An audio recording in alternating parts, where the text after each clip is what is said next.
Hello everyone, this is Southern Belle Whisper. I hope you all are doing well this evening.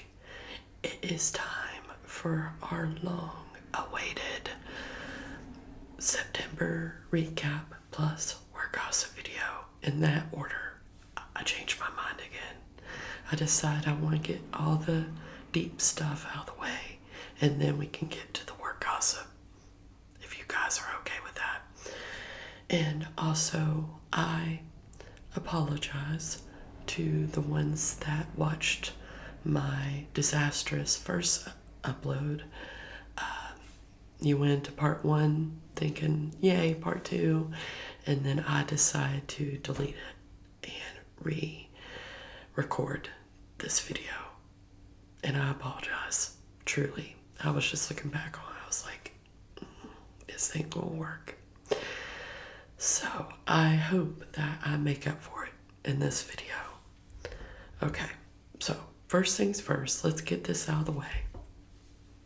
This is actually kind of started everything, all this clarity that I've had. It didn't start it, but it helped. I started smoking marijuana again on my days off. I had to. And I'm not going to apologize for it. I had to. My mama was getting better in the rehab. Still grieving over my friendship and what happened on September 10th. And I felt like the world was ending, you guys. I felt like the world was ending. And I told my dad, I said, Dad, I just don't want to live on this earth anymore. I said, but it's the strangest thing. When that happened on September 10th, I could feel God knocking on my heart and knocking on those barriers that I'd built. Like, okay, you can let me in now. You know, this has inspired you to get closer to me. Let me in now. But it was like a fight between good and evil in my own body. I don't know how to explain it to you guys. But one day I just told my dad, I said, Dad, I just don't want to live on this earth anymore. And I knew I've had thoughts before, but I would never do that. But I just want to be honest about that. But he was like, Kelly, just smoke. He said the right people in your life will love you for you. You don't have to feel like you have to change everything about yourself to make people happy. I know my dad has those moments where he's like Aristotle, and I'm like, you know what? You're right. So the day that I decided to start smoking again, I think it was September 12th, I took one puff of a pen like this, and my brain, which had been overthinking and fighting me, became silent. No noise. Nothing. Nothing but a lot of regret and a lot of, gosh, Kelly, you were crazy. And a whole bunch of clarity. But I wanted to get this out of the way. And I'll probably be smoking on it throughout this video because I promised myself I wouldn't cry on any part of this video. I don't want to mess up my makeup. So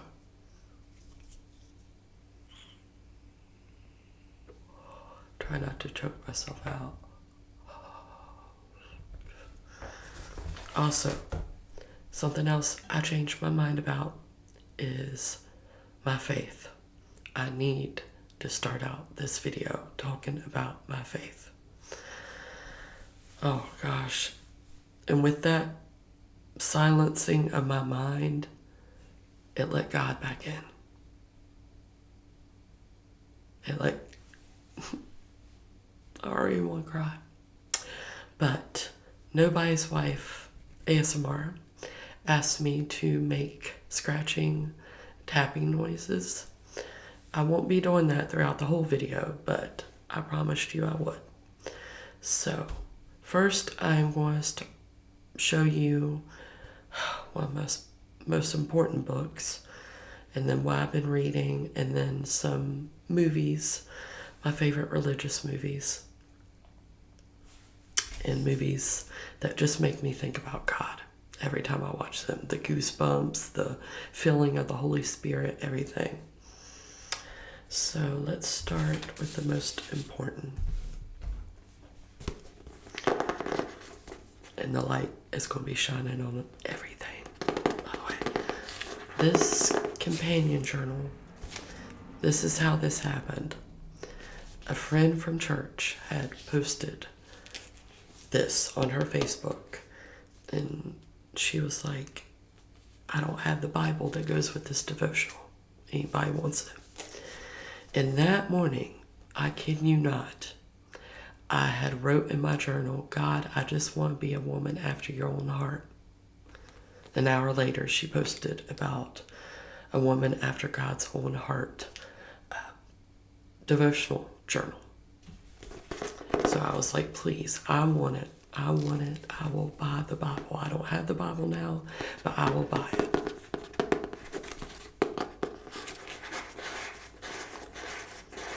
I love that. I've been growing my nails back out, you guys.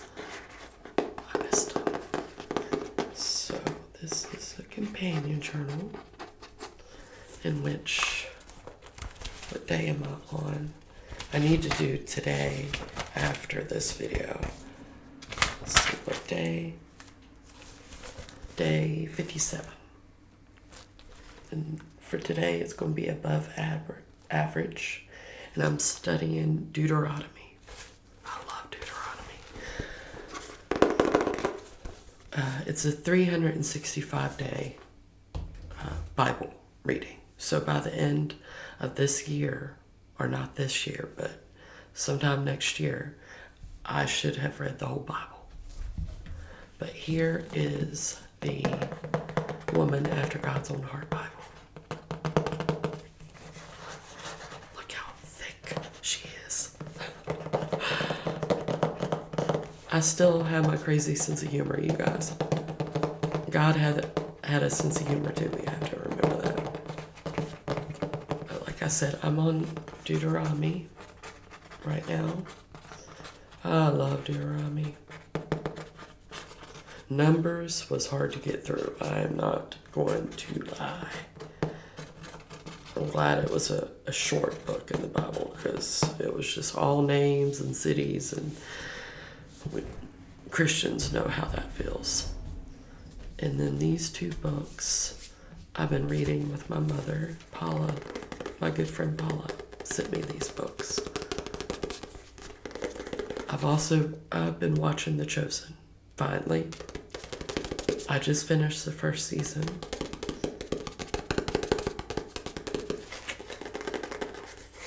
I love this. This right here. I love that. I've decided to get a tattoo over my scar because I'm so self-conscious about it. It's on my leg. And when I saw the cover of this book, I said, Mama, that's it. That's it. Right there. The only thing I would change is I would probably put the tattoo of where the nail went in on his wrist. Because you guys have to agree, that kind of looks a little erotic. So that's the only thing I might change. It's supposed to be Jesus and Mary Magdalene. But you wouldn't know. Not really. Unless you knew what The Chosen was. But I've been reading this slowly but surely with Mama. And then she also sent me season 2, Come and See, in which I'm about to start the second season. I'm so excited. It's so good, you guys. Even if you're not a Christian, I cannot say enough about how good the show is. It's a little hard to get into at first, I'm not gonna lie. But by the end of the first episode of season 1, I was a goner. Okay, now some of my favorite religious movies. The Passion of the Christ, you guys. I watched this right after Easter this year for the first time in a long time, 20-some years.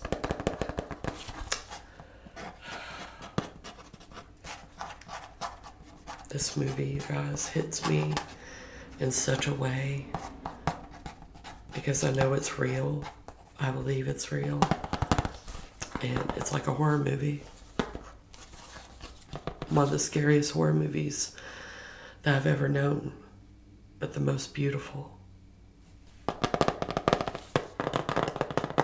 I love the actor that played Jesus, Jim Caviezel. I subscribed or liked him on TikTok, and I really, really love him, and I love him as Jesus too. I love the actor that plays Jesus on The Chosen too, but not as much as Jim Caviezel. He was exactly what I imagined Jesus looked like in human form. The second movie to this Resurrection of Christ is supposed to come out next year, and I'm stoked. I don't want to say excited because I know it's probably just going to be as heartbreaking as the first movie, but I think it's what the world needs right now. Seriously, if you've seen all the TikToks and everything, it's definitely what the world needs right now. And it's directed, produced by Mel Gibson again. He's probably one of my favorites of all time. I know he's crazy, but this movie, though devastating, is a masterpiece. I just found this movie at Goodwill the other day, and let me tell you guys, I was so happy. I've seen this movie like 10 times, but I've been thinking, man, I need that on DVD. I don't know if it's still on Netflix. Maybe they just took it off of Netflix. I don't know. But now I have the DVD. This is my favorite movie. I know I've mentioned before that like Forrest Gump or Sweet Home Alabama or whatever. This is my favorite movie. The Shack. With Sam Worthington, Octavia Spencer, and Tim McGraw. I'll read the back. Based on the New York Times bestselling novel, The Shack takes us on a father's transformative spiritual journey. After a family tragedy, Mac spirals into a crisis of faith and questions God's existence and life's purpose. Mac is unable to move on until he gets a mysterious invitation to an abandoned shack. There, God reveals himself in the form of 3 strangers led by Papa. Mac's journey will transform audiences of all ages in the movie that you will want to watch over and over. That is not a good synopsis of this movie. I'll give you a better one. Okay, so Mac, he has 3 children. He has 2 daughters and a son. And they're on a camping trip, and his youngest daughter, Missy, gets adopted. Spoiler alert, by the way. But you find this out at like the first 10 minutes of this movie. His daughter gets abducted and murdered. So he spirals into grief, guilt, all of it.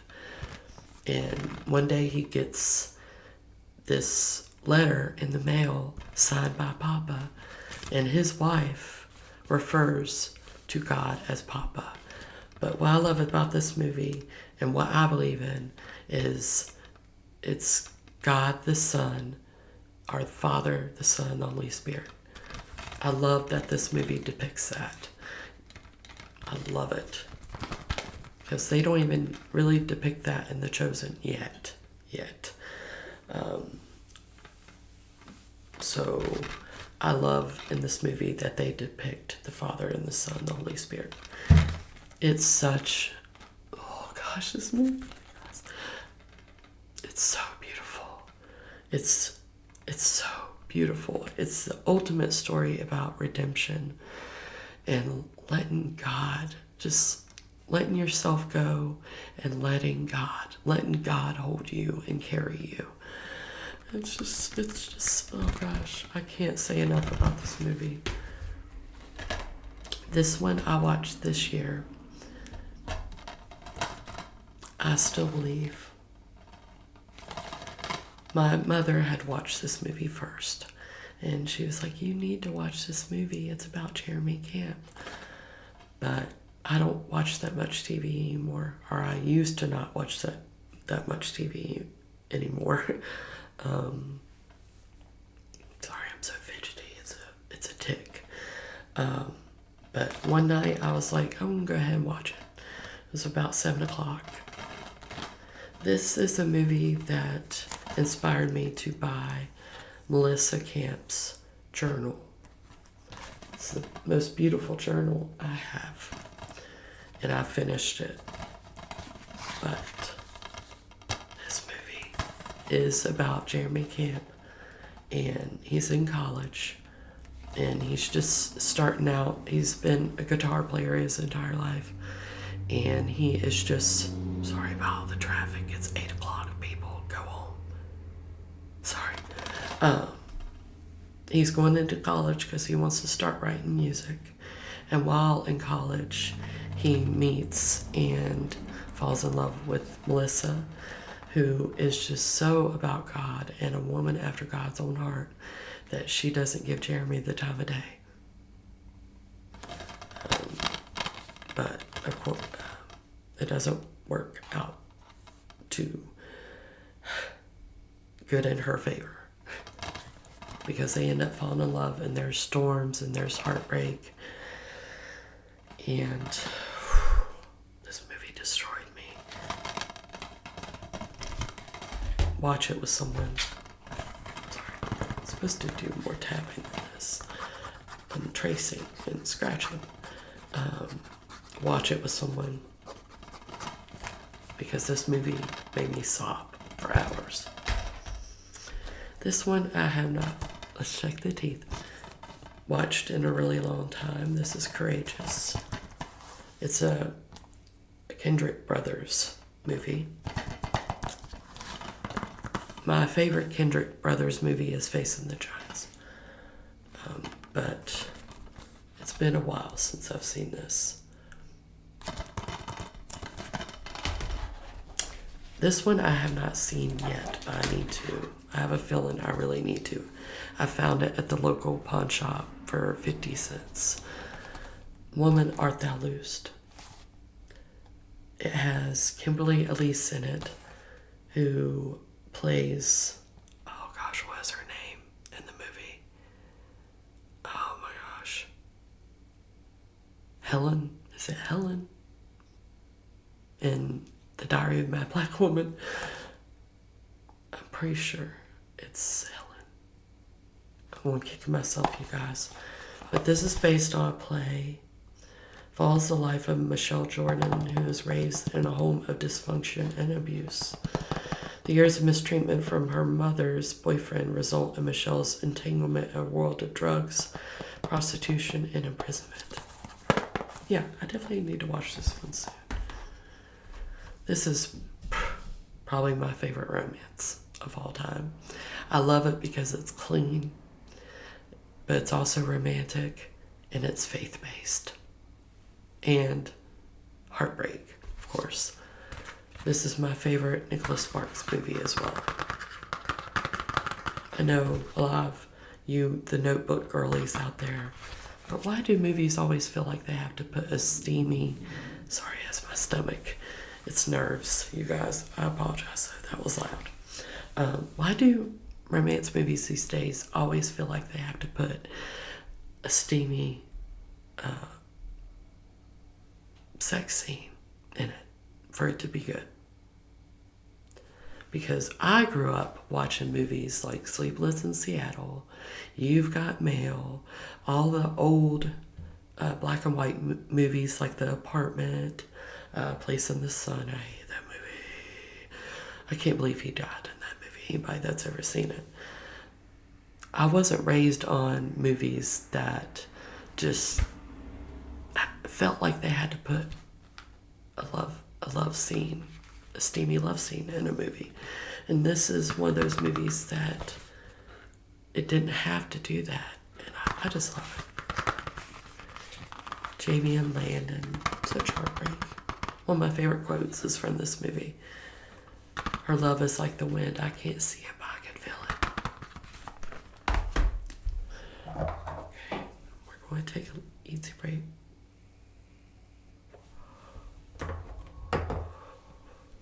Take a drink of water.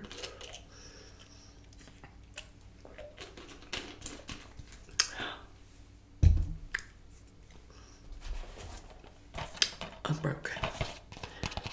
The movie is great, but the book is one of my favorite books of all time. It's by Louis Zamperini. It is based on a true story. Louis Zamperini, he was like a track star on his way to the Olympics, and he is drafted into World War II, and as a fighter jet pilot, and him and his crew, spoiler alert, crash into the ocean and are on the ocean for 47 days. And one day they are captured by the Japanese and live as POWs. And the book, I cannot tell you guys enough. Please read the book. Please read the book. Please read the book. But it's a good movie too if you're not a reader. It just leaves out so much, you know. So definitely recommend that one. Hacksaw Ridge. Now, these, of course, are the movies they're either faith-based or symbolic to me. Hacksaw Ridge, where he doesn't believe, what's his name? Desmond Doss does not believe in using weapons to fight. This is my favorite Andrew Garfield movie. Me and my mother and my father went to go see this movie in theaters. This is, out of this whole stack of DVDs, this is a movie that is the most symbolic to me when it comes to spirituality and religion and Jesus. I was talking about this movie with a coworker the other night. I said, don't you think it's symbolic? And he was like, no, it's literally a movie about lions. Okay. No, this movie isn't the Discovery Channel. That's not what I said, but it's my favorite Disney movie. And I mean, is it just me how symbolic this movie is? Like, the devil is Scar, Mufasa is God, Simba is Jesus. You have the wise old, like, I guess John, because John was Jesus's favorite disciple. And come on, I mean, how could you not find this movie symbolic? I love it. I love this movie. Such a special movie to me, you guys. I've always loved that movie. My favorite football movie. You guys let's not talk about football. Okay. But this movie is just one of those movies that at the ending gives me goosebumps. It gives me goosebumps and I cry. And it's based on a true story. Denzel Washington, one of my favorite actors of all time. I love football movies. Pay It Forward. I remember watching this when I was really young. I went through a Haley Joel Osment phase where I watched like The Sixth Sense and this movie. And it's my favorite Kevin Spacey movie. I love Helen Hunt, so I don't know if this is my favorite of hers, even though she's incredible. But I love the message behind this movie. It really makes you want to go out there and make a difference in someone's life. And I love the relationship between all three, really. But I love the relationship between these two. There's a part in this movie where they're having a very emotional conversation. And he was like, do you want to know how I got these scars? I know I sound like the Joker. And he tells her how he got the scars on his body. And it's just so emotional, you guys. I cry every time. So I really love that movie. Another symbolic one, The Miracle Worker. Also based on a true story about Helen Keller. You can't top this movie. Anne Bancroft and Patty Duke. Patty Duke won her first Oscar for this movie. And Anne Bancroft, I love her. Beautiful movie. Goosebumps, crying, sobbing, throwing up every time I watch it. A Little Princess. Sometimes I call Jesus Papa myself when I pray because of this movie. And The Shack, of course.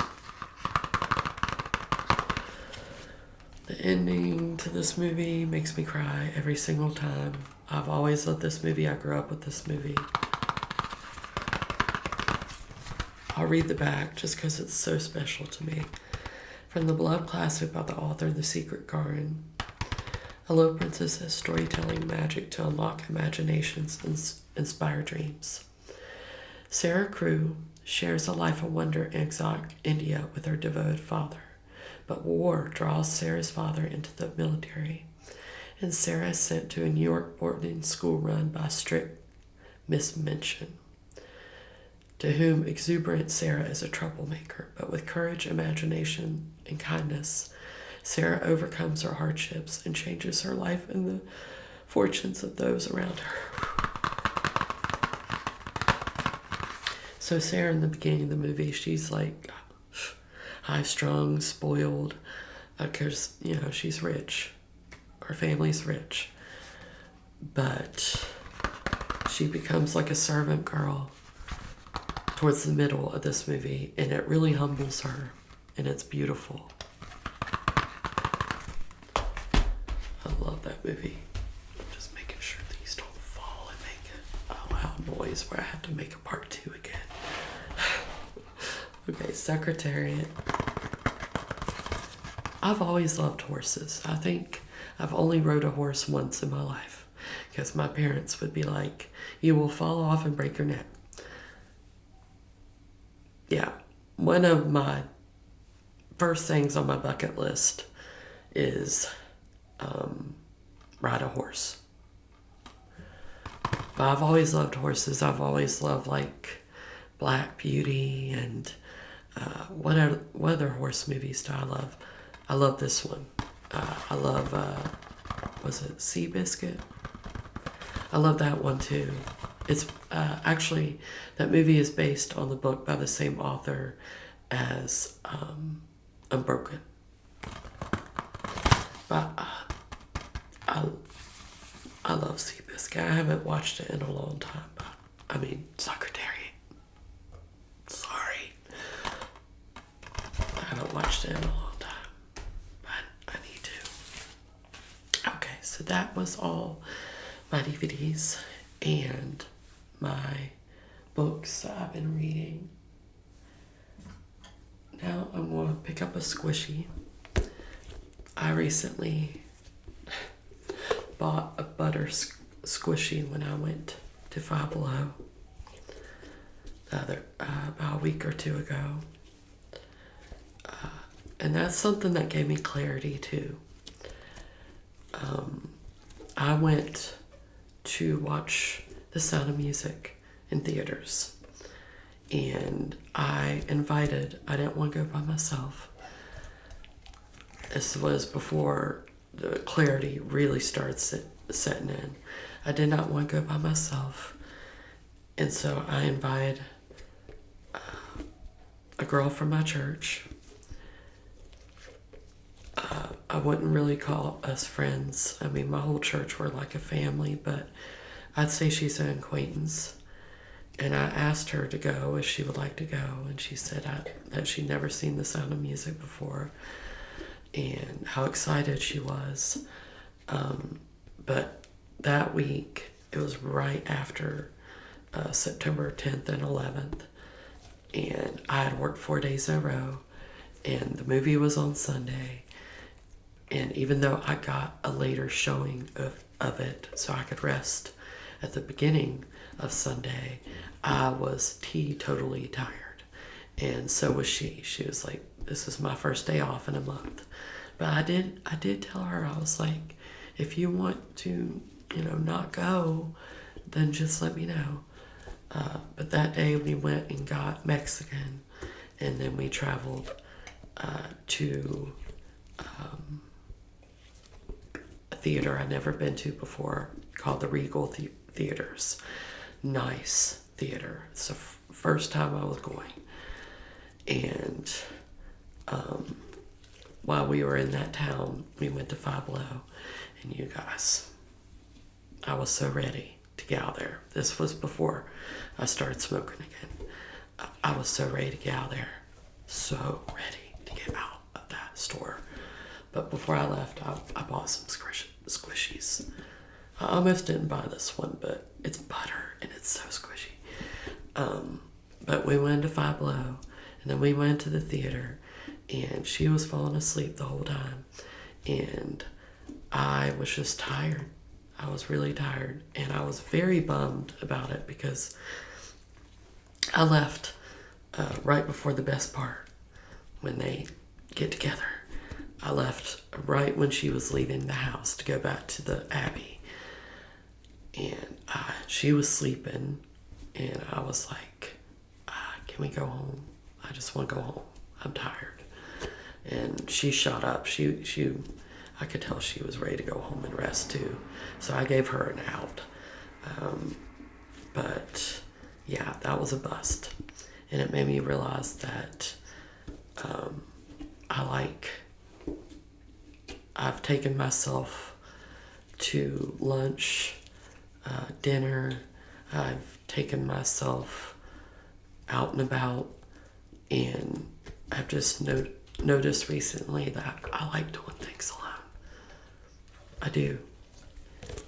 So it made me realize that I don't want any new friends right now. I hardly talk to the ones I have now. The ones I talk to the most are my pastor's wife from church. But I hardly even talk to my two best friends. But yeah, it's just made me realize that doing things alone is not that bad. Not that bad. Okay, so my faith. I might be putting little stories in between these categories. I also wrote down some verses that have been speaking to me recently. One of them, T-check.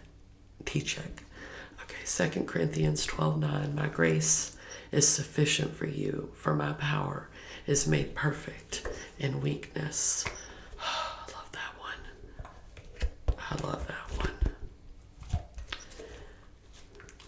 Psalm 94, when I said my foot is slipping, your unfailing love, Lord, supported me. When anxiety was great within me, your consolation brought me joy. I love Psalms. Exodus 14:14. The Lord will fight for you. You need only to be still. Isaiah 43:1-2. Do not fear, for I have redeemed you. I have summoned you by name. You are mine. When you pass through the waters, I will be with you. And when you pass through the rivers, they will not sweep over you. I want to, with that tattoo idea, I want to write in red, you are mine, under the tattoo, quotation marks, in Isaiah 43:1. That's the verse I used when I got baptized. And it's always been really special to me. But I think in my baptism video, I've noticed, other than me looking like I was scared poopless, trying to work on my cussing too, I don't know why I was scared. Do not know why I was scared. Probably the devil was scared. That was what the problem was. But I think I mixed it up. I think she said 41:3 instead of 43:1. That was probably on me. But yeah, that was a wonderful day. Jeremiah 29:11. For I know the plans I have for you, declares the Lord. Plans to prosper you and not to harm you. Plans to give you hope and a future. And along the same lines is Romans 8:28. And we know that for those who love the Lord, all things work together for good, for those who are called according to his purpose.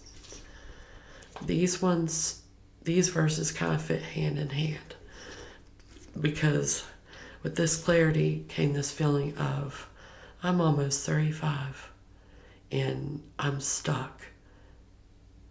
For months I've been stuck in one spot, one place in my life. I haven't been trying to achieve anything. It's okay. Squeeze. Anyways, I wanted to tell you all my good news pertaining to these verses about purpose. That's my favorite word, purpose. And I can thank therapy and Jay and Jesus and clarity for this decision. And so my good news is I put in my FAFSA recently. And when I went to go talk to one of the student aides, I realized how much that FAFSA paid for. She said, you're set. She said, you're set for the spring and the fall. And books. Don't cry, Kelly, don't cry. So I had the book that mentioned one of the studies I'm going into, Associates for Social Services. Is that what it's called? With oh my gosh, I'm still getting my words back, you guys.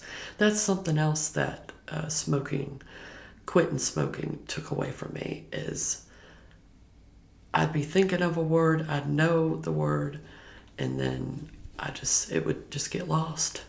You know, some people say smoking gives you fog brain. It doesn't me, it gives me clarity.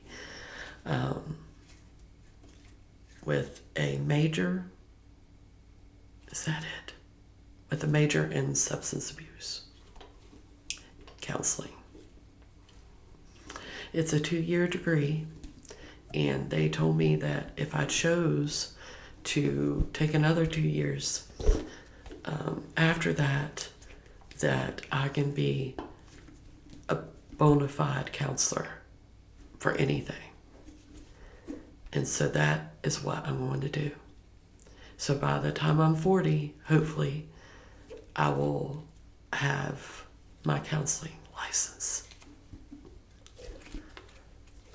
that's another thing that I feel like the devil took away from me is when I went through counseling when I was 15 and the therapist broke confidentiality, I never went to therapy again, and I've needed therapy for years. So that goes into my next category, therapy. You guys, therapy has been one of the best decisions I've ever made for myself. It's been wonderful. And what gave me that push to put in my FAFSA is my therapist said, so you've been a CNA for a long time. Are you in nursing school? And I said, no. I said, I don't think I want to be a nurse. I think I want to go into substance abuse counseling. And I said, I know it sounds silly. She said, no, it don't. She said, so I said, yeah, I'm going in the fall. I plan to go in the fall. And she said, why not in January? I said, well, I have a lot going on right now, and I don't have my own car yet, and that's next on the list too. I've been saving up for a car, like seriously saving up. I don't even look at my bank account anymore, and I definitely don't spend useless money on things that I don't need right now. When car and my niece's baby shower coming up in November are the most important. But yeah, she said, why not in January? And I didn't really have a good answer for her. I really didn't. So that night, I signed up for my FAFSA, but I struggled. I was like, God, I don't know what I want to go into. I said, I just don't want to waste more of my life doing something that isn't my purpose, that isn't meant for me, that wasn't written by you. And I was going through Google Photos one day, and thank God for screenshots, you guys. I ran into the first message I ever sent Jay, where I mentioned to him that I wanted to go to school to be a substance abuse counselor. And that gave me my answer. So when I went to talk to the student aide, I told her that I wanted to go into substance abuse. And so I signed up for my classes this coming up month, October. I'm nervous, you guys. I looked at the classes and saw classes like biology and mathematics and what else? Public speaking. Oh, I was like, oh gosh, can I do this? But that's just the devil lying to me. Of course I could do it. If I put my mind and heart to it, I can do it. So yeah, school, car, and then that same day, I used a parking lot to turn around to go back home, and I realized there was a Curves in that parking lot. And I went in, and I have a free workout tomorrow. And I've given myself permission to kind of get my bad food out of the way, like pizza, and I love pizza, and chocolate, things that aren't good for me, because starting tomorrow I'm getting serious, because there ain't no use in exercising and then ruining it by eating things that are bad for you. So yes, God has really blessed me recently.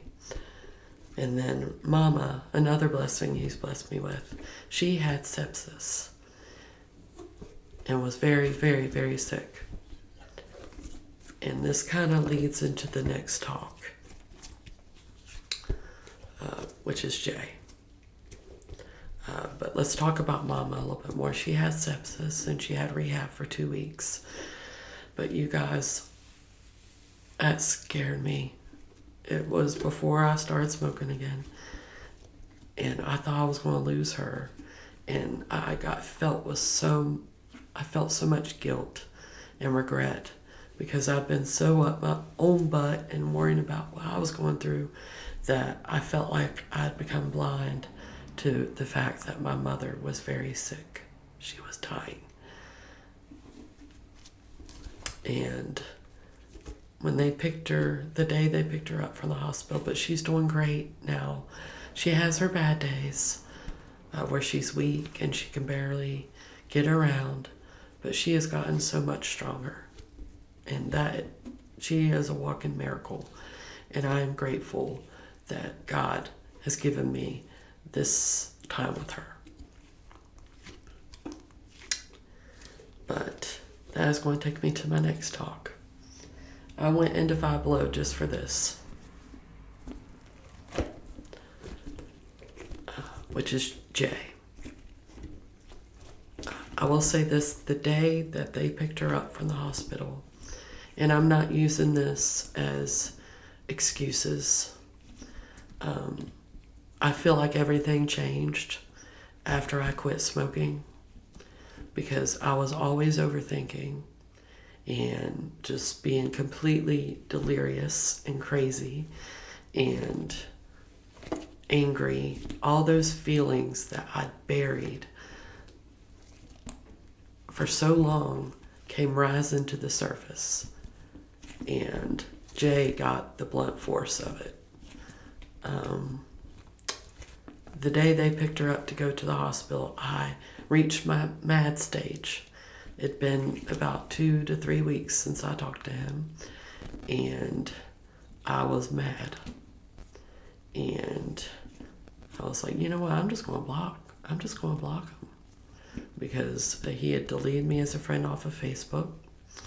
And I was like, I'm just going to block him. I even told a friend, I said, I'm just going to block him because I can't stand looking at his picture and feeling this hurt all over again. And she was like, well, go ahead. But I decided to send him one last message before I blocked him. And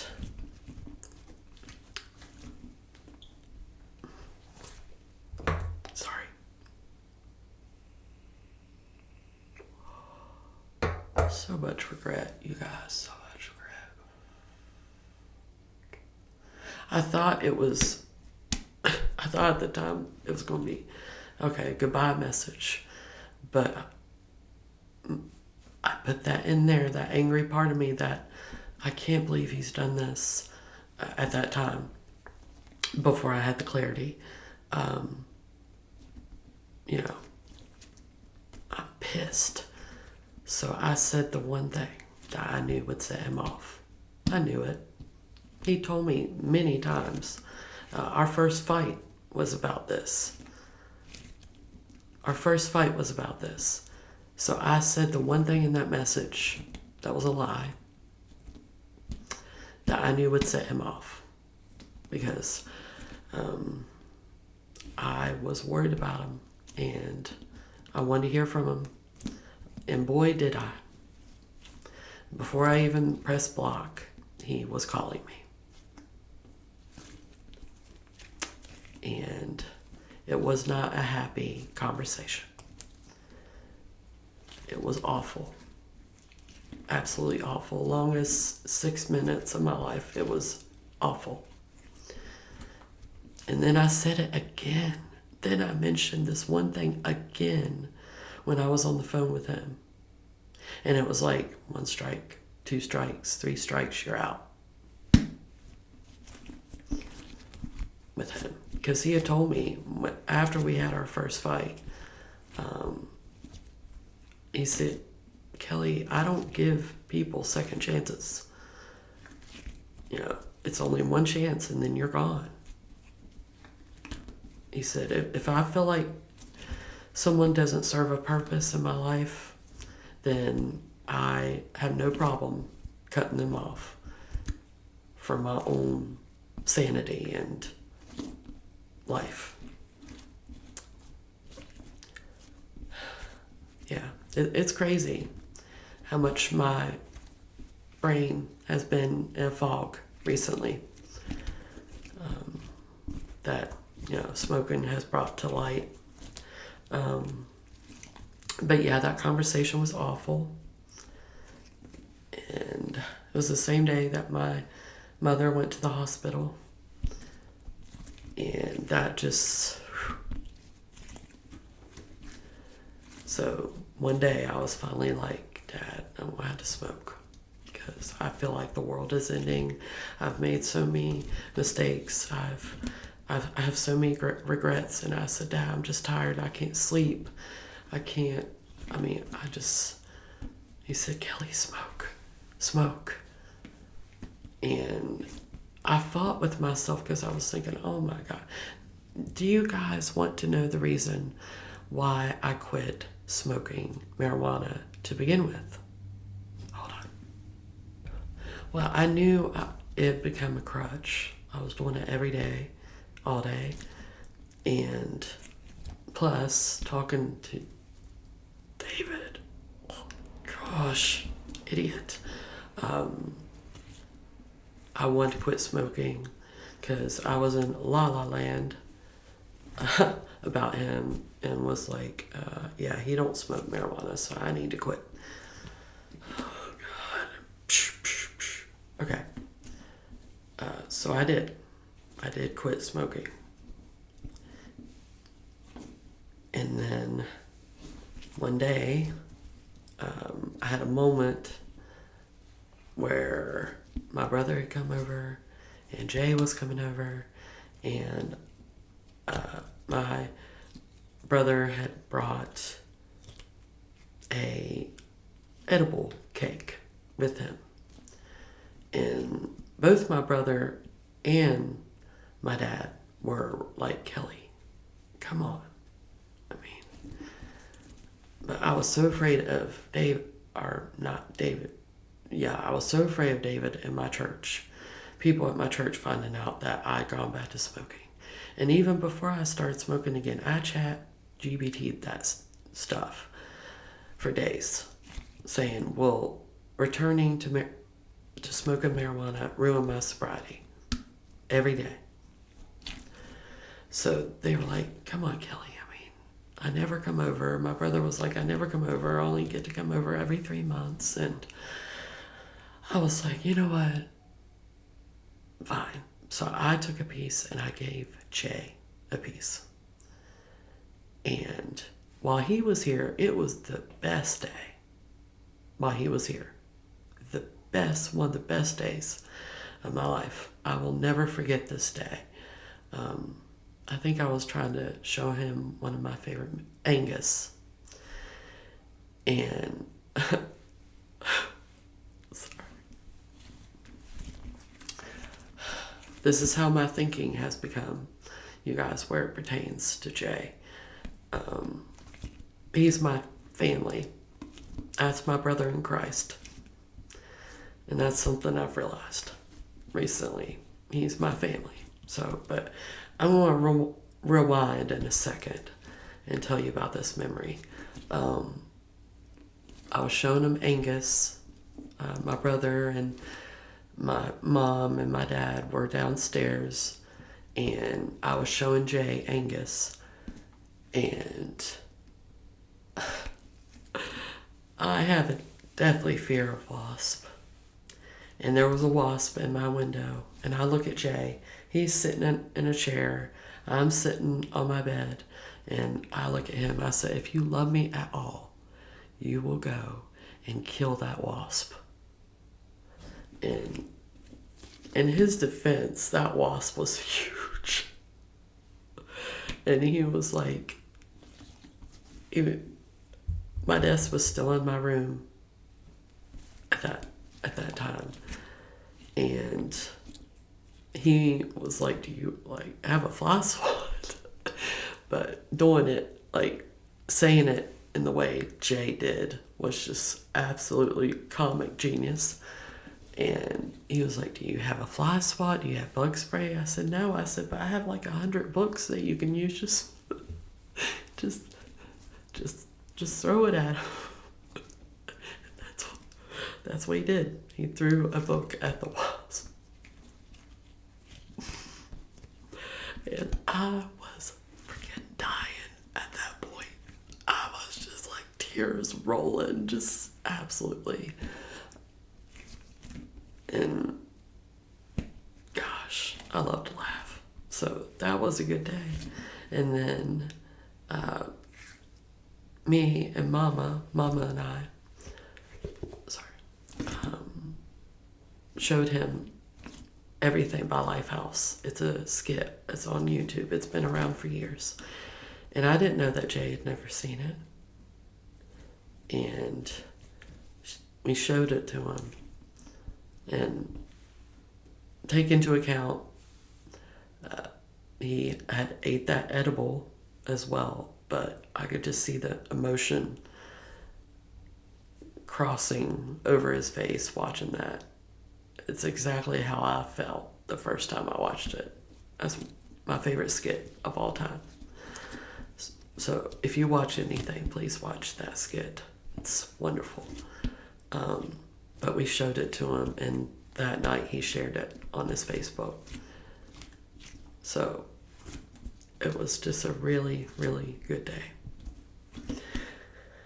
But I want to rewind, and for my new subscribers, Jay is part of my church family. No matter what, if we're not friends anymore, I don't care anymore. I really don't. He's part of my church family. That girl that I went to the movies with is part of my church family. So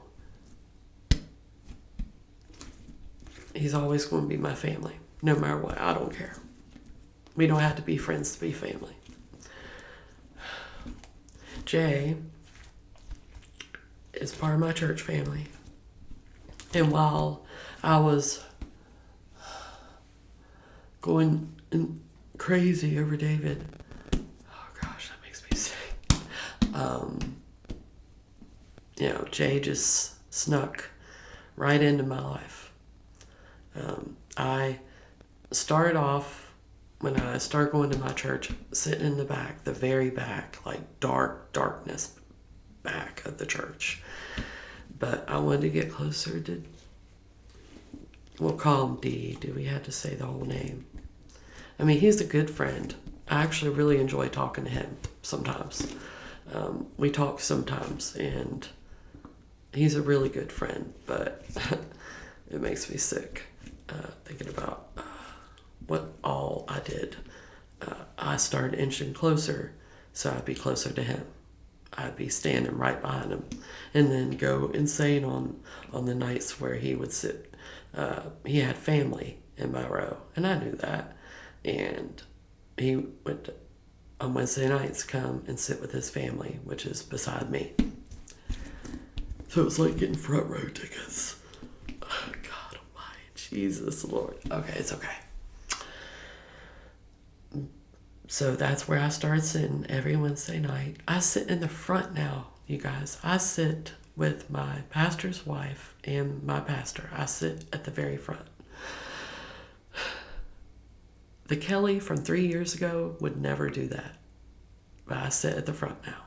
But anyways, so I started sitting at that spot every Wednesday night, and I started inching closer and closer to David, and Jay sat behind, like second aisle over, like 3 or 4 rows back, with his mother. And I remember him popping up on People You May Know, and I just like the aesthetic of his profile picture they had at that time. It like caught my attention immediately. So I was like, I didn't add him because I felt like I was being, I'm taken. I already have a boyfriend.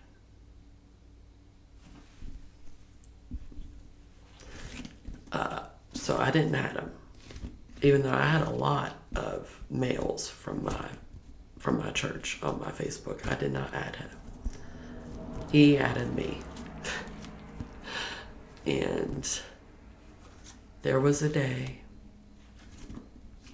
but I still didn't talk to him that much. I remember posting pictures of something called the trestle here in Virginia when you walk down the trail. This was in March of this year, by the way. And I posted pictures of it because I wanted David to see it and offered to go on a walk with me because I wanted to hang out with him outside church, but I was too chicken to do it. So I posted those pictures and Jay commented. Jay. And he was like, let me know if you need a walking buddy. And he had added me by this point. I'd approved it. Oh, no. Sorry. First thing that happened is he posted a live video, which is since deleted, where he was just absolutely distraught about something. And that hit me. That I was like, this kid really needs someone to talk to.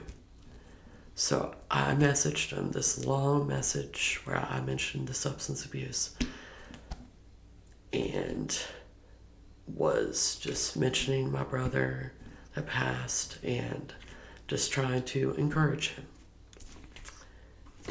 And then I posted those pictures of the trestle because I was still obsessed with David. Ugh. Oh gosh.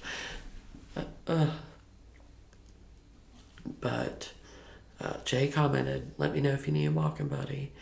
So I was like, you know what? That actually sounds really nice. I think I'll walk with him. That sounds really nice. And it was the first time we'd ever hung out outside church. During this time, we start seeing each other at church. And, he'd smile and wave. He has always felt like I was making fun of him or downplaying or just, is this going to come off? It might as well. The leaf came off. Oh well. Our first encounter. But that day changed my life. So I was never making fun of him. I thought, right off the bat, I was like, this kid like exudes sunshine, positivity. So that day, like I said, we had never hung out before outside church. And I decided to go on this walk with him. And you guys, it was like reunited with a long lost friend. It was so easy to talk to him. I became so comfortable. By the end of our walk, which was 1 hour, maybe 2 at the most, I felt more comfortable with him than anyone in a very long time. Like, walls came down. I didn't fear judgment. I didn't fear unacceptance. And I was completely open. And we laughed the entire time. And I needed that in my life so much. I did. We had a great day that day. But I don't want to talk about too many J memories because it just it makes my stomach hurt.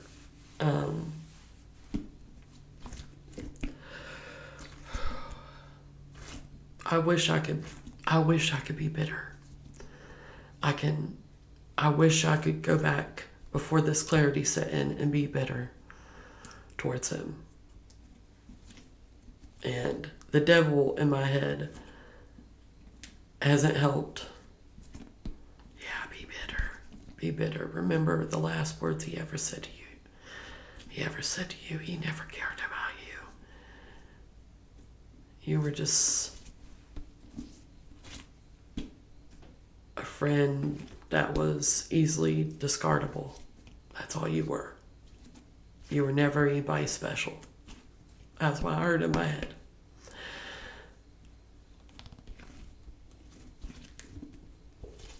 So I wanted to be bitter for a long time. I wanted to resent him.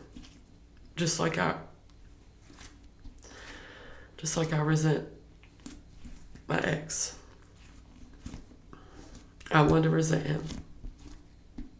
I can't do it. Trust me, I've tried. But yeah, we had that. Our first hangout was that walk. And then from March, I forgot when I decided to get sober.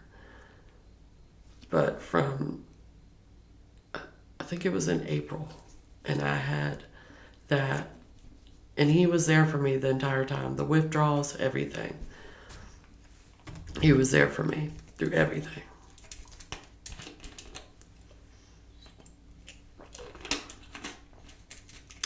And then I had that relapse in May with that edible. And when I applied for Mount Rogers, I failed my drug test. And it turned me off of marijuana for a while.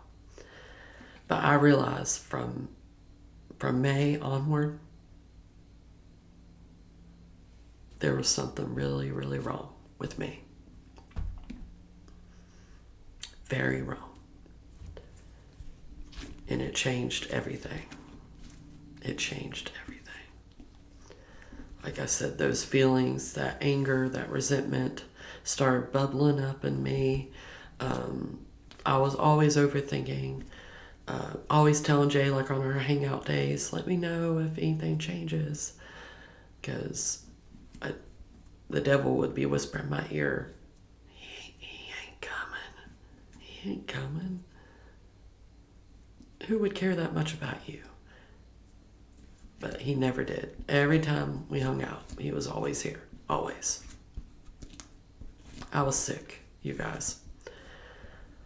I was very sick. But Jay started becoming the only bright light in my life. Well, for one thing, I had become codependent on him. He brought all the adventures, all the laughter, all the happiness with him every time we hung out. And I became codependent on him because that same part of me that wanted to help him, when he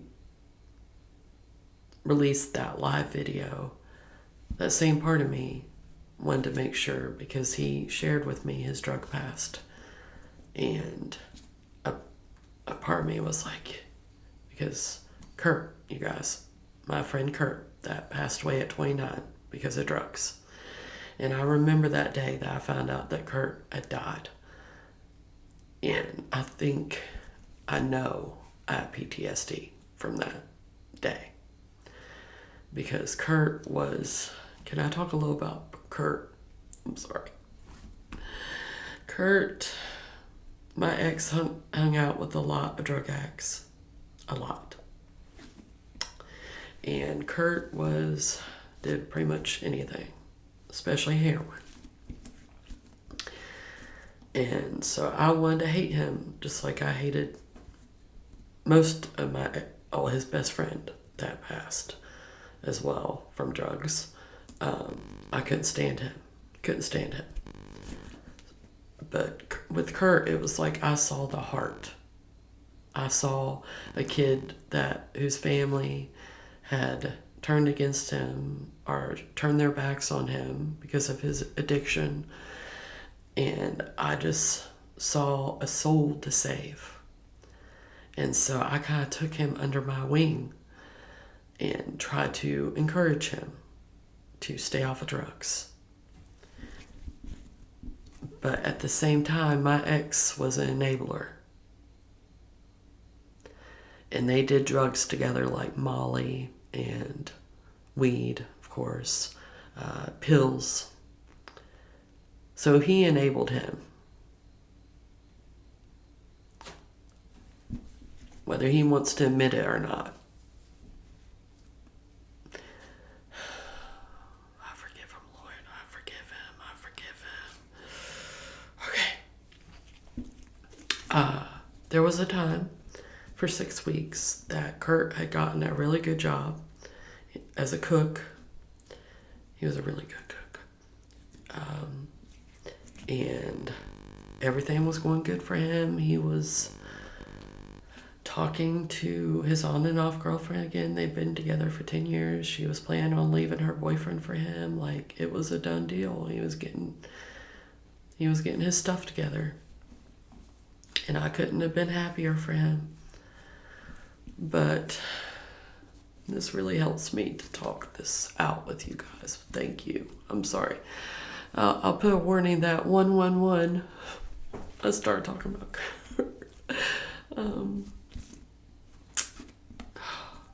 I had a prescription for Xanax. And my ex pretty much confiscated it for himself. And at one point, he started selling them for extra money because, oh, God. Okay. It's okay. He never told me whether he sold any to Kurt or not. I just remember the day that he said, these things are gold and I'm not going to sell them anymore. And a part of me has felt like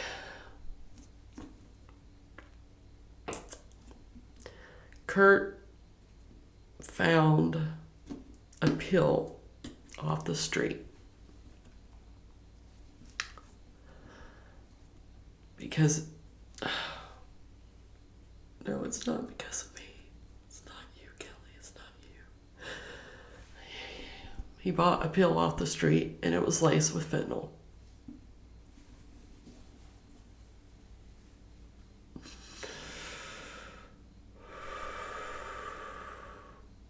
And it killed him. So for years, I've felt like that I was an accomplice in his death because it was my prescription. If my ex had been selling Xanax to him to continue his addiction. So I felt for years guilt for that. So when Jay came into my life, it was like, okay, God has given me a second chance. I want to help this kid. I want to be a friend to this kid, believe in this kid, encourage this kid. And I became codependent on that I even lost sight of God. And let me tell you guys, codependency is not feelings, but I confused it with feelings. Because during that time when I felt like my mind would just not shut up, he was the only one that came into every day with love and acceptance and positivity. And I drained him, okay? I drained Jay. I drained him. Talking to him every day. If he went a couple days, trying to work on himself, if he had bad days where he'd go But, like, every day, good morning. But I wouldn't shut up. I would not shut up. All day, every day. All day, every day. And then if he'd go days where he just need to focus on himself and focus on his mentality, I'd freak out. I'd worry. Worst case scenario, he's in a ditch. He's relapsed. He needs me.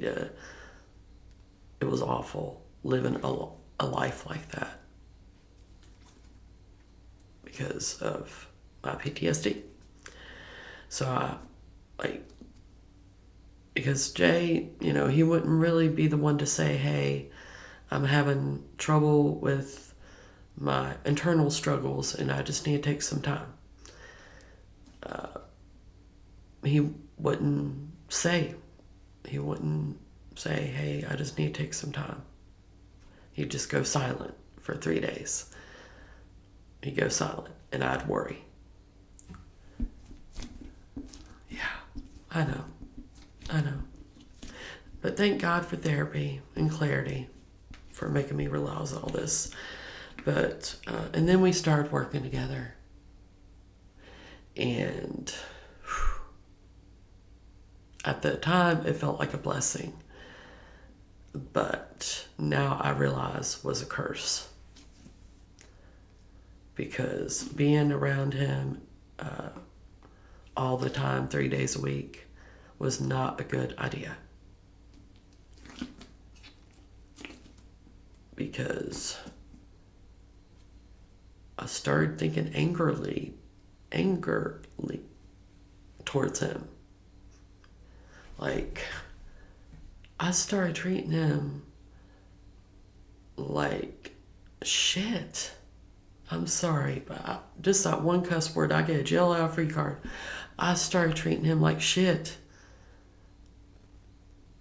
And it was like, I thought to myself, well, I'm his best friend. He won't cut me off. No. I can just do what I want. And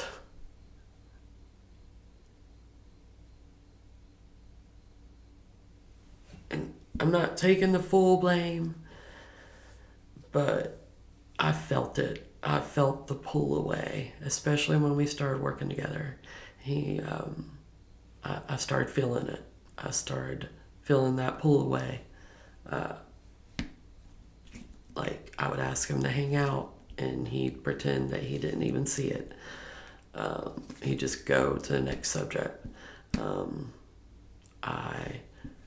When I would text him, it would be short, one-sentence answers. When we used to have very long conversations, I could feel the pull away. I could feel it. And which, the more he pulled away, the more I held on to the rope. And all the while God was telling me, let go. This is not good. Let go. And I refused to listen because I became codependent on Jay and his friendship. That I ignored God telling me, Kelly, let go. Let go. And I didn't listen, and I should have. And we're not going to talk about that day. If you want, I think I deleted the video where I told you what happened that day. I will always remember the date of that day. But he went silent on me, and I haven't really heard from him since, except that one time when he called me. And it's been hard. It's been hard, you guys. My emotions have been all over the place. All over the place. Because it's like losing part of your family. over everything.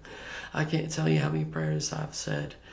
Lord, I just miss my 11 o'clock people, my 11 a.m. group, because I'm at 9 a.m. now, because I get off at 7 a.m. off of work, and I just thought it would be smarter to just go to 9 a.m., but at the same time, I didn't want to take the chance that he would stop coming to church because of me.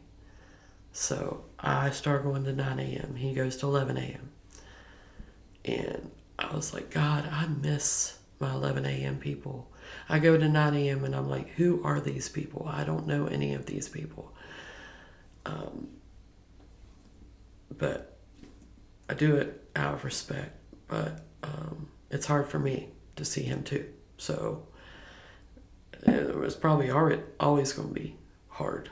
But I miss my 11 o'clock people. If I can just go to church at 11 o'clock and smile and wave at him without him looking at me like he detests me, that I'm a stranger to him, I'll be happy with that. Just be able to go to church and wave and smile. I'll be happy with that. Of course, do I desire the same laughter and hangouts and texting? No, I don't expect that. What I've done to him has been unforgivable, and I do not blame him for cutting me off, for cutting me out of his life. I do not blame him. And to be honest, he gave me a gift because he did what I should have done, but I just refused to do it.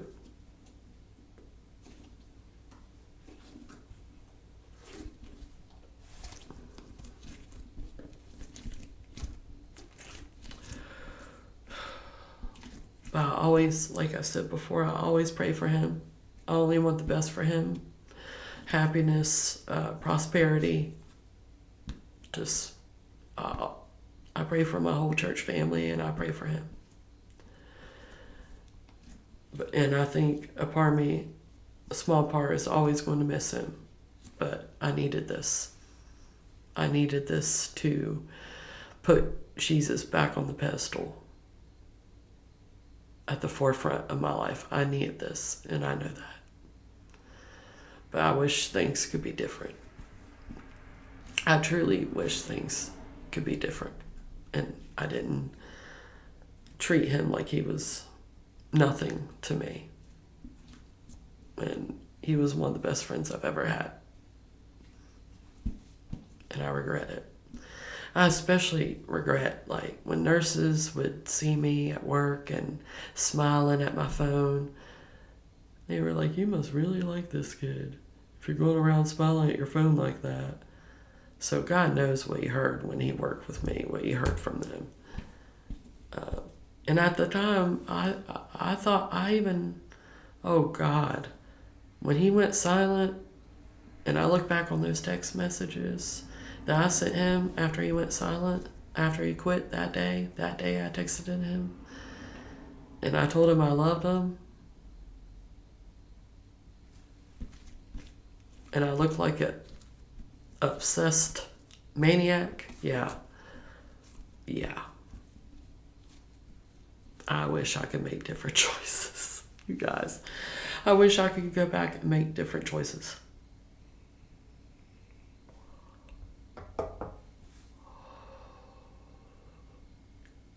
Because I do love him.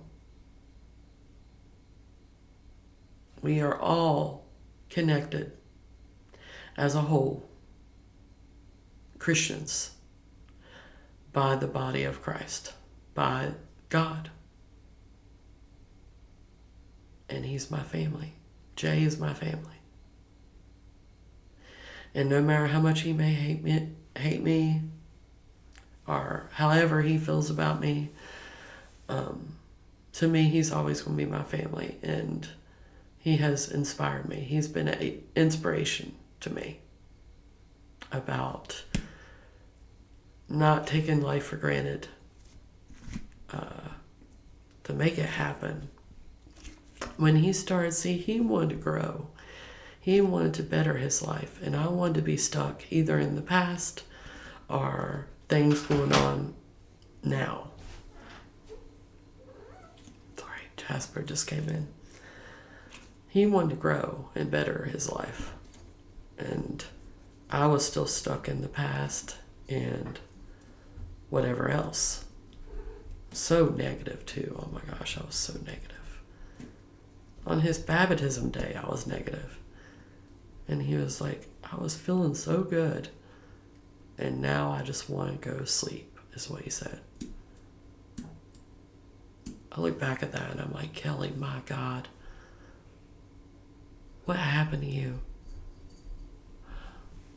But some friends are just a lesson in your life for a season. And I don't regret it. Not one day do I regret being friends with him. Never. I will never regret it. And this is my goodbye. It has to be, you guys, because I think it's the one thing that's not fully holding me back, because I've made decisions for my life while still grieving and missing him. But there's still that little, so this is my goodbye. But he doesn't watch my videos anymore. I'm blocked on everything. So I know he won't see this video, but so that's why I can pretty much say whatever I want.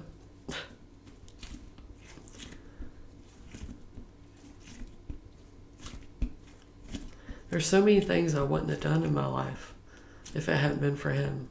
That concert, things we did together when we hung out. I wouldn't have experienced any of that if it wasn't for him.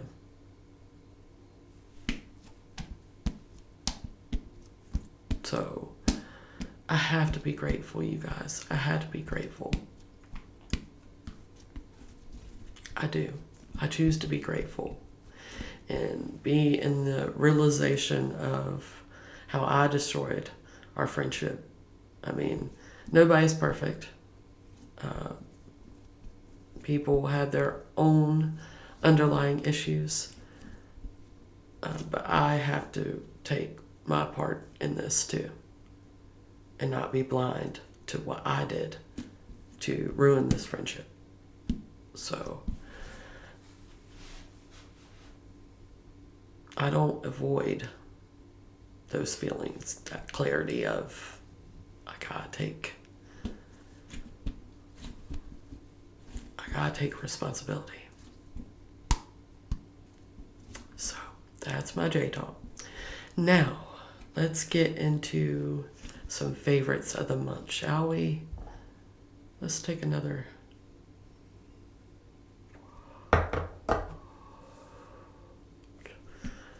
Music I've been listening to. We're going to start with, I love all kinds of music. All kinds of music. I even like country now. I didn't even like country, but now I do. Not my favorite, but I still like it. Okay, Rise by Katy Perry. I love that song because it mentions "Oh You of Little Faith," which is from one of my favorite, Peter and Jesus on the Water. That's one of my favorites. So I love that song.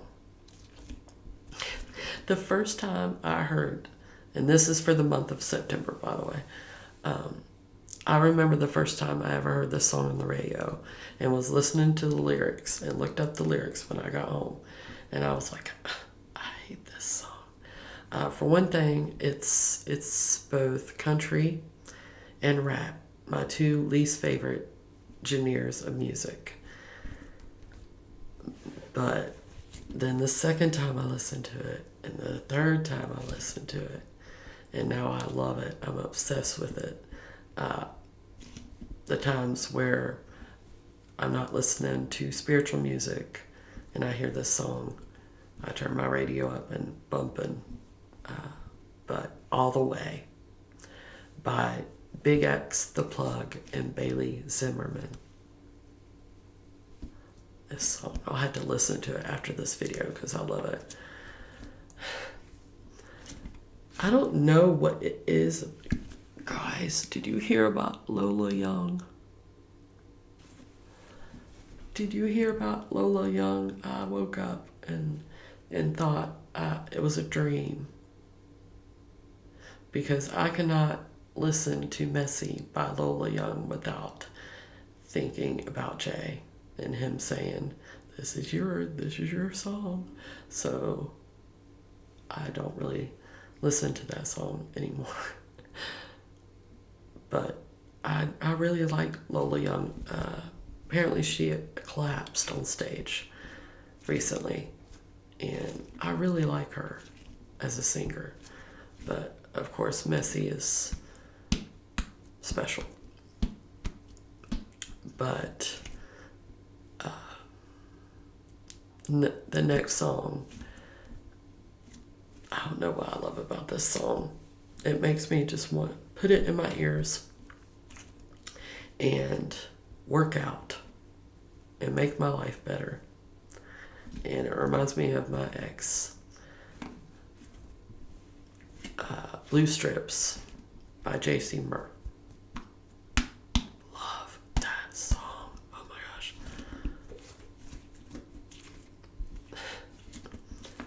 You know, this whole September 10th thing has made me realize that some people had different opinions, but people don't all need to like the same things or anything like that. I don't know why. I feel like I had to change myself because I feared acceptance so much. But I love Alex Warren. I love him. I love the song Ordinary. And I love the video for that song. His wife is gorgeous, by the way. He recently did a duet with Luke Combs. And it's so good. It's so good. And I love Alex Warren. I follow him on TikTok. And I really, really like him. Intentions by Justin Bieber. Yes, I've gotten into Justin Bieber. I've always had kind of a guilty pleasure for some of his songs. Some of them. Like, I love Ghost, Intentions, Peaches. Oh gosh. Okay. I like his old stuff, okay? But Intentions makes me feel good about myself. Sunflower by Post Malone and Swally Lee? Sunflower. Sunflowers are my favorite flower. So, and I love Post Malone. Okay, and the last song, I have been obsessed with this song. Obsessed. And I will tell you why after I mention this song. I hate the way the world obsesses over this singer. I hate that every time I open Facebook, it's something about her and her fiance. But I can't deny that she has some banger hits. She is another one of my guilty pleasures. I can't help it. Maybe if I just forget it's her singing. But a recent obsession is Dress by Taylor Swift. The reason I've been obsessed with this song is because of The Summer I Turned Pretty. I've been a Conrad girly for 4 years, from season 1, episode 1. I've been rooting for this Belly and Conrad. The Summer I Turned Pretty is about pretty much a love triangle between a girl and oh my gosh, this girl and these two brothers. But, spoiler alert, by the way, sorry. the finale, you guys. I've been like one of those girls on TikTok that has been obsessing over the dress scene. And like I told you guys earlier in the video, I don't like really risque love scenes. But I have to admit, knowing that it had been and I know it's make-believe, okay? But knowing it had been 4 years and the acting and the chemistry was just out of this world. It was hot. I'm not going to lie. It was. And it made me cheer. I was like kicking my feet, yelling at the top of my lungs.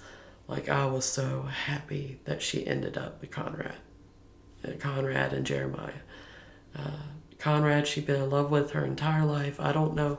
My least favorite character on that show was Belly. Because she should never have went for Jeremiah. Yeah, they were best friends, but it should have stayed that way. Because no matter how Conrad treated her through season 2 or season 1, I mean, he apparently was going through some stuff. But he always loved her. Always. And she always loved him. And for her to be like, well, Jeremiah, you know, he's my best friend. Like, okay, girl, there's a difference between best friend and soulmate, okay? But I was so happy, and I cannot wait for the movie. There's supposed to be a movie coming out. Yeah, Dress by Taylor Swift. Love that song.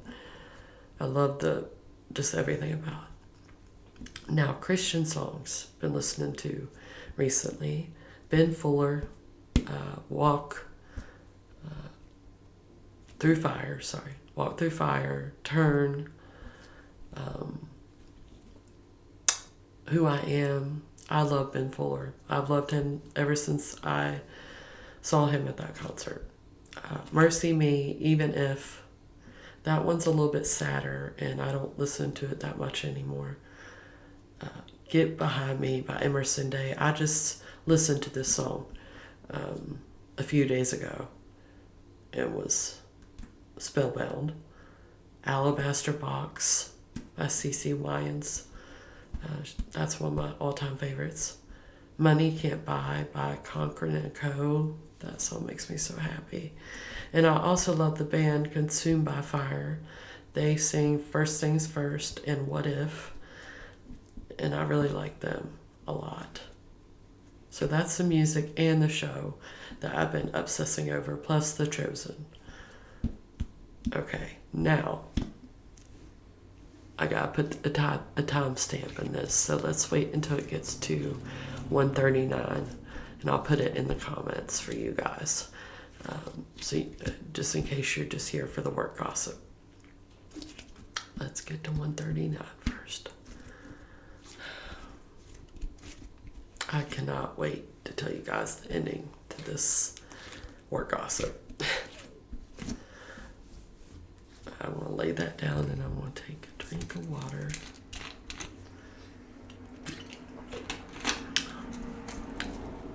Okay. All right.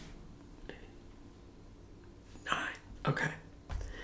To start off with my work gossip, I want to start off with the things that I love about my job. I love that I decided to go night shift. I'm not a morning person at all, and I've always been a night owl. And so I'm grateful that I moved to night shift. My individuals, you guys, I'm already attached. I love them so much. They all have their special little qualities that I love about them. And I have to change their names because of HIPAA, but it's a 4 individual house. So it's not that hard. If I'm by myself, it's only 4 people. I've recently got med trained, so now I get to give meds too. But the individuals, you guys. So let's change the names. Carol, she's in her 30s. And these individuals are a little bit heavier than the ones in my old house, but we'll just forget about that house. But Carol is in her 30s. She is not a morning person at all. It's like walking on eggshells in the morning with her, and then when I come into work, she's like, "Hey, how you doing? Here, you want one of my pinwheels?" And she works at Food City every Friday from 9 to 1. I always ask her every Friday night, "How was work today?" I mean, with this clarity, Jay used to tell me all the time, when people would give me a hard time, it's about the individuals. It's about the individuals. It's not about us. There were some texts deleted recently, and I wish I'd take a snapshot of this when he told me that it's about the individuals and how proud he was. I wish I could have kept that one. But it has become about the individuals. And I can't say that I don't go through my shifts sometimes, especially near 1 o'clock, and be like, "I'm so tired, my back hurts. I'm tired, I'm ready to go home." Of course, I'm only human. But I've realized and fell in love with all the individuals, and there are certain qualities that I love about them. So Carol, she's in her 30s. She works at Food City. And what else about her? I love her. She cracks me up. She's very blunt. Very blunt. I didn't just say her real name, did I? I hope I didn't. I'm not redoing this video. Anyways, okay. Next, we'll call him Eric. Eric is obsessed with his radio. He's always working on his radio. And he has bad anxiety. Like this morning, he would have swore that his good friend bought him a new phone case, even though he had one just like it. And we were having to tell him, "This is the case that you got for your birthday, because his birthday is tomorrow." And his anxiety gets so bad when he loses things. It gets so bad, and it's so sad to see. And he gets mad too. "I'm going to tell my mama. I'm going to tell Dr. N," is what he'll say. That's like his favorite people in the world.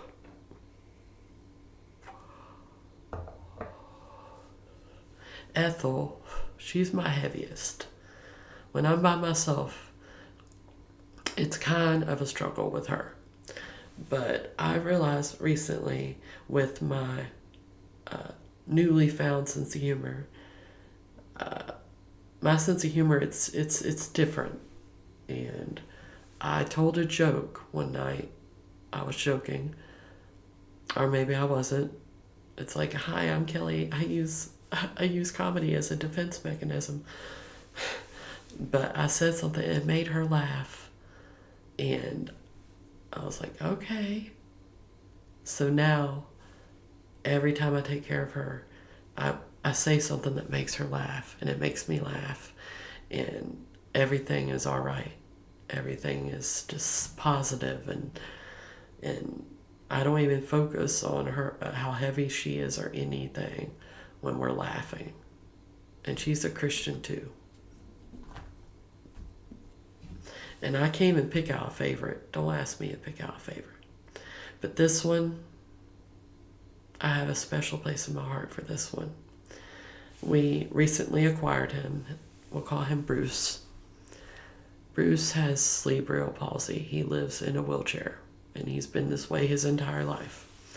He's almost nonverbal, and he repeats himself all the time. He will sit in his wheelchair and be like, "I need my medicine. I need my medicine. I need my over and over and over." Poor thing. He also, well, my lights went off. He also asks about his mama. who's passed away all the time. And he says, bring my mama back all the time. You don't want to bring my mama back? And I'm just like, dude, please. But then I'll be like, who's my good boy? Who's my good boy? He'd smile real big, and he'll be like, and he has tremors and kind of contracted. And he'd be like, I'm a good boy. And he'd be like, Kelly, you're my favorite. But he says that to all the women. I've fallen in love with my job, you guys. I've fallen in love with my job. But yes, I love my individuals and my coworkers. I love pretty much everybody. Now we're going to get into the drama. When I first started there, they brought someone, a travel nurse, to my house to help me one shift when somebody called out. And I got my boss. I forgot about my boss, Squishy. This girl. And what's crazy is my other house used to sing their praises. That, oh, they're so good. No, she wasn't. She was on the phone with her boyfriend all night, sleeping in her car. And around 4 a.m. when I was trying to get Bruce up. Now, Bruce is like 80 pounds, but I can't get him up by myself. And when I was trying to get him dressed by myself, I couldn't find her. And 2 other individuals started yelling for help. And I was like, I'm going to have to go find her. And I found her asleep in her car, like balls deep asleep. And I was like knocking on her window, like, okay, I'm trying to get Bruce ready for the day, because Bruce is up at 3 a.m. every day. Kelly, until I get him up. But she was asleep in her car. And then later that morning, Bruce also has a G-tube. And they, first shift, had told us that his G-tube was leaking. But when we had him up and first shift came in, one of the nurses, we'll call her Grace, I was warned about her. My boss was like, watch out for Grace, because she has a spicy attitude, but I love her. It's crazy. She said his G-tube has been leaking. So when he's also incontinent, and he was like, I gotta be changed. And I realized there was a spot on his shirt. And I knew his family was coming that day. And I knew he had to change his shirt. And I had to use Jazz, we'll call her, to help me transfer him and change him and change his pants and everything else. And she just had a really bad attitude about it. She was sitting on the couch. She was like, oh, having to get up. And so I got him dressed. And I was like, here, let's change his shirt too, as a spot on. And she's like, you don't need to change his shirt. You don't need to change his shirt. So I was like, no, I need to change his shirt. His family's coming. I want him to look his best. So I did it by myself. And as I was bringing him out to our living room, Jazz sees me. She's sitting on the couch again. And she smarts off to me. She says, I told you there was no use in you changing this shirt. It's only going to... Now the G-tube's going to leak on that one too. And Grace witnessed this. I wasn't going to say anything to my boss. But Grace, sweet, sometimes bitchy Grace, went to my boss and was like, if I had been her, I would have ripped this girl a new one for talking to me like that. So when I came on the next shift, my boss stopped me and was like, tell me what happened with Bruce's shirt incident. So I did, and she was like, Kelly, is there anything else that you want to tell me? And I looked at Grace, and she was like nodding her head like, yeah, tell her. And I said, I'm sorry, but I've come from a house that if I turn somebody in, everybody finds out. That person finds out, and everybody finds out, and everybody hates me. And she's like, Kelly, you have to tell me. You have to tell me things like this. So I told her about Jazz being asleep and being on the phone with her boyfriend all night. And Jazz started calling out, and then she hasn't been back since. But, and I felt guilty for a while. I was like, well, now I'm by myself because of telling my boss what happened. But then we got a new girl. And she is 19 years old. She's never been a CNA before. And she has that. I have a really good feeling about her. Like, everybody's been worried about her.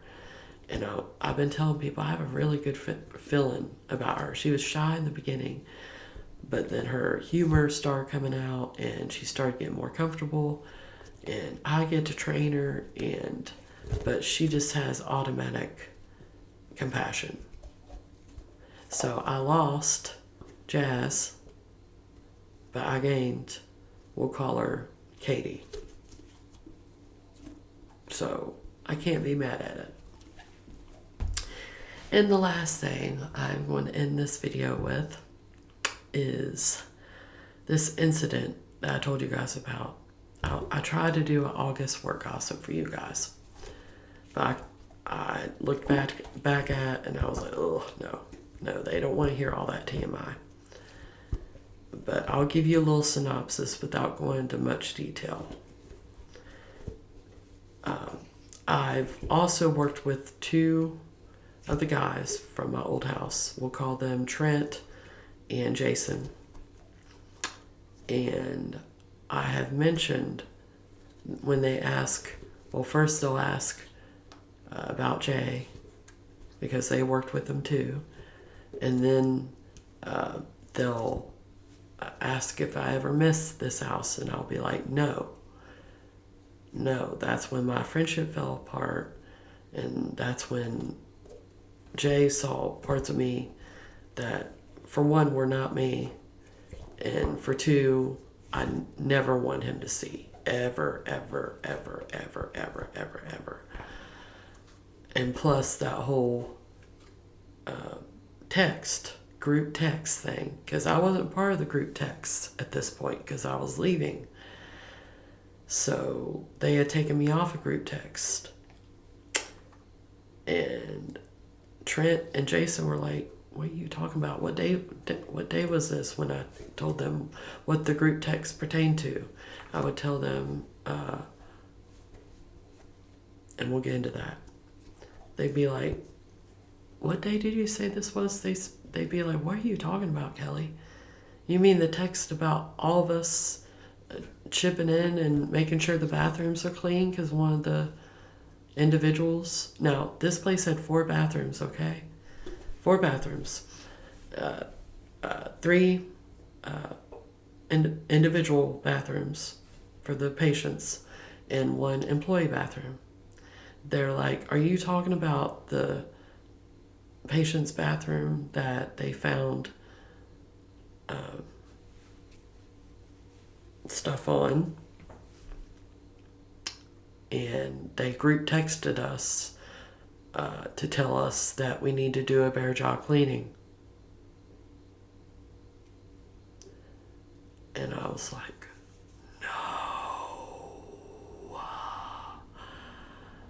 no. I about threw up. Because this is the way I saw that day, okay? With my Finnermine, that's the only drawback to Finnermine, you all. This is the only drawback to Finnermine, is my bowels are all over the place.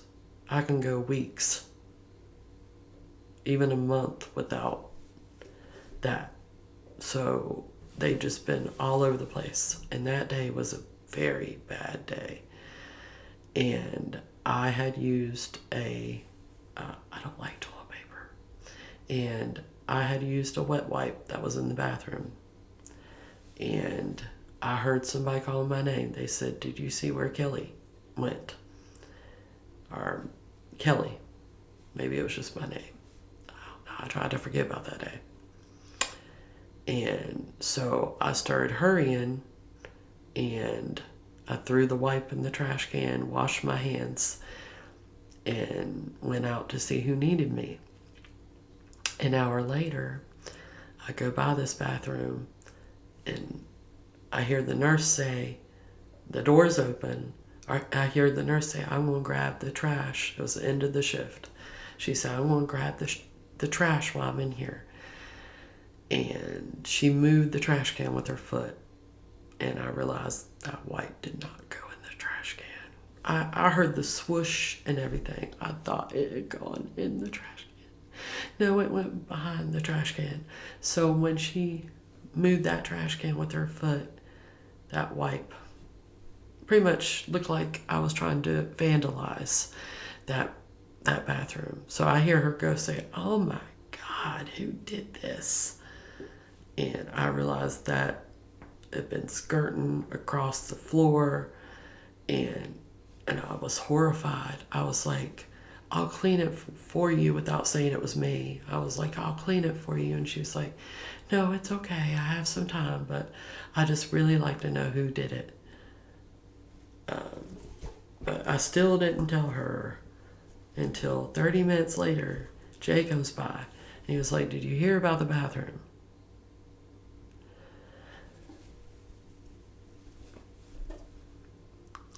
I did not know they had sent a mass text about cleaning a patient's bathroom. I thought they had sent a mass text about my incident. So when Jay came by and was like, "Have you seen this mass text about the bathroom? Who do you think it was?" I was terrified. So I went straight to my supervisor, and I was like, "It was me. It was me." No wonder she was looking at me like I had two heads, that I was speaking a different language. Like her eyebrows the whole time were like, because I was like, "It was me. I'm so sorry." And she was like, "It's okay. Everyone makes mistakes. It's okay. It's okay. It's okay." But then this number, "Please tell Jay it wasn't me. I don't want him to know it was me. Please tell Jay it wasn't me." Because I was terrified of him finding out and thinking I was some disgusting pig and losing him as a friend. But it got all... Yeah. But a lot of things that I've done ended my friendship with Jay. That was just a cherry on top of everything. But I couldn't believe it. When Jason and Trent told me that, I was like, "Oh my Lord, Kelly, you were so crazy." But anyways, I wanted to end that video, or this video, with that. I'm hungry. I came home after church, great church service, always, and fell asleep about 10 and slept until 7. And so I haven't ate all day. Now I'm hungry. But anyways, you guys, I hope you guys enjoyed this video.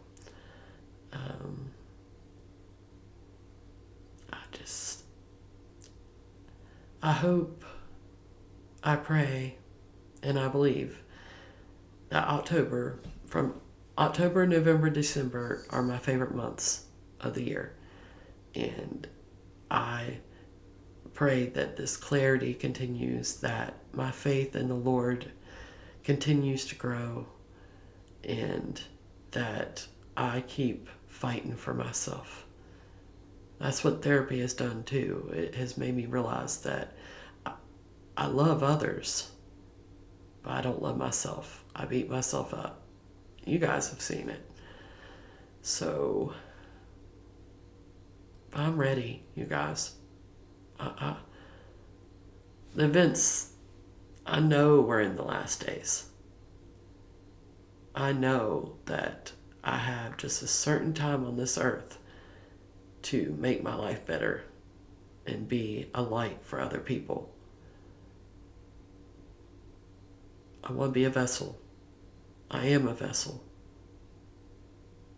So I pray this faith and this clarity continues. And that's all I can say. That's all I can say, you guys. But I love you guys. Thank you guys so much. I know I got pretty loud probably towards the ending. When I get passionate, I get loud. I'm sorry. But I love you guys, and I will talk to you soon.